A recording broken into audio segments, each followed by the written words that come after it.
ছোট্ট আমাদের এই গ্রামের বাজার, নাম তার ঢেরেহাট। ছোট্ট হলেও এই বাজারের সাথে জীবনে অনেক বড় গল্প জড়িয়ে আছে। এই বাজারে সবাই আসে, কিন্তু সবাই বাবার হাত ধরে আসে না।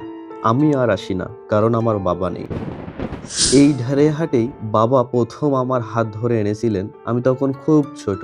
বাজারের ভিড়, শব্দ, দরদাম সবকিছুর মাঝেও বাবার হাতটা ছিল আমার সবচেয়ে বড় নিরাপদ।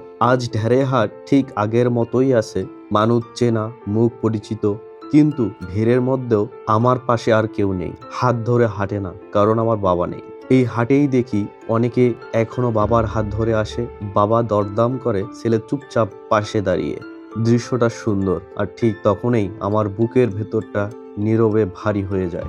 ঢেরেহাট ছোট, কিন্তু এই বাজারে কেউ অচেনা না। শহরের মতো নিজেকে হারিয়ে ফেলতে হয় না। এখানে ভালোবাসা থাকে নামের আগেই। হাটের পাশে এই মাঠ, একদিকে বাজারে কোলাহল, আরেক দিকে নীরবতা। এই মাঠে আমরা খেলি, বসি, ভাবি আর বাবাকে মনে করি। এটাই আমাদের ৯ নং হামিদপুর ইউনিয়ন, পার্বতীপুর থানার ছোট্ট একটি ইউনিয়ন। এই ইউনিয়নের পাশে একটি হাজী ছানাউল্লাহ উচ্চ বিদ্যালয়, একটি মাদ্রাসা এবং একটি প্রাইমারি রয়েছে। এই জায়গাগুলোই আমাদের শিকড়। আমি জানি এই ঢেরেহাটে আমার মতো আরো অনেকে আছে যাদের বাবা নেই। আবার এমন অনেকেও আছে যারা আজও বাবার হাত ধরে এসেছে। আপনি যদি এখনো বাবার হাত ধরে ঢেরেহাটে আসেন, একটু শক্ত করে ধরুন।